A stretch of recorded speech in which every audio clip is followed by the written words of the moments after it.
Hi, my name is Dr. Derek Porter, and I survived a global pandemic. It's funny how that's become a moot point, right? Something that was so serious and really inhibited each of our lives has become almost a moot point. um, but it's a big deal, because we know from the research that trauma can transfer generations.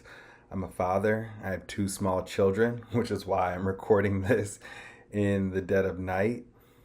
And I care about the colleagues that I've worked with and the people that I've known because I too have experienced burnout and had to adjust to that on the fly. Speaking from my own experience in using I statements, it was probably 4 or 5 years into teaching a class called Global Thinking when I was in Virginia, when I just hit a wall of like recreating this curriculum that had to center current events with sixth grade kids. And I asked them for a curriculum. What we were doing wasn't that cutting edge. There were plenty of schools kind of doing these thematic based approaches to curriculum. But I was told that, the school and the board and the parents really value what I bring, my voice, my touch, my way of doing things. And he didn't think they could recreate that from a box. And so I had to shoulder that load and carry that.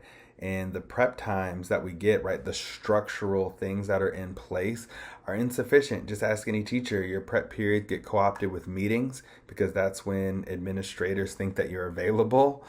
There's plenty of other duties as assigned, whether it's chaperoning school dances or handling carpool, or I was coaching every season, right?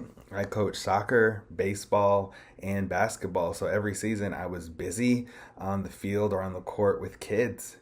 So all the time that could have been mine, I really couldn't afford to buy it back. And it really hurt that I couldn't give the students the feedback that I wanted to give them on their writing and on their work because I was busy staying a week ahead, planning and kind of generating curriculum, right? And so I think I'm not alone in this. From other spaces that I've spoken at, different conferences, other workshops that I've attended, these types of experiences are not uncommon. And it's not a question of grit or resilience. It's not a question of self-care and things like that. A lot of this stuff is institutional. And so as I've gone into my research, I've thought about kind of strategies that we can use to enhance and center joy, both personally, but also structurally as an institution. When I hit that wall, what I chose to do was what most good teachers do. I doubled down and I went back to school. I went to William and Mary and earned my doctorate, and I started that program in 2018, which should ring a bell. A year later, I had no idea that I'd be masked up, that even my hybrid program would feel radically disconnected because I wouldn't even be able to go to campus, that my wife would get pregnant with our first child, who's now going into first grade here at the local public school, that George Floyd incident would happen in my hometown. I'm from Southside Minneapolis. The church that I grew up in is just mere blocks from where that happened. And I ran into something that I couldn't get past.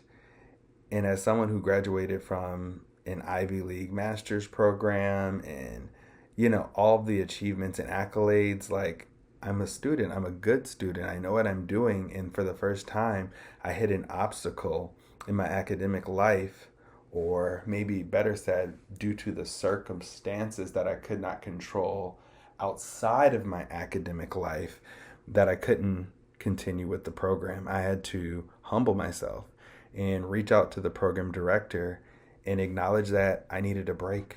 I needed a hard pause. I needed a sabbatical from my doctoral work, and I wouldn't graduate on time. But I still graduated, even though it was a semester late, right? I had to pivot my entire workflow. I had to pivot the ways in which I found joy.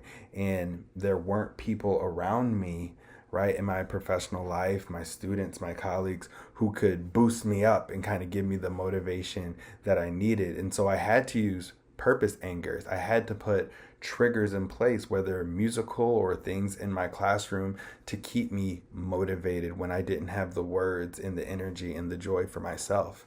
And so this work is timely, it's relevant, it's deeply personal, it's slow work, it's unhurried.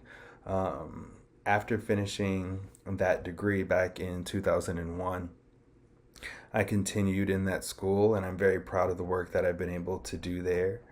And then I was able to also write an article with a fellow alum whose work was in joy-based classrooms. And so my dissertation was more so about professional development and action research. And then I got really into faculty retention, especially people of color, kind of in using the work of NAIS. They had some really good articles about it. And so kind of putting all of this stuff together in 2023, I was able to publish an article really talking about this, the light at the end of the tunnel of teacher burnout. And ever since then, I've been passionate about this topic. And so I say all that to say I would love to continue this conversation with you in your space. I would love to come alongside people and hear their questions, because this work is deeply contextual, it's deeply situational. And so thank you for just hearing me out, hearing a bit of my story, and learning why I'm submitting my application and my proposal to speak.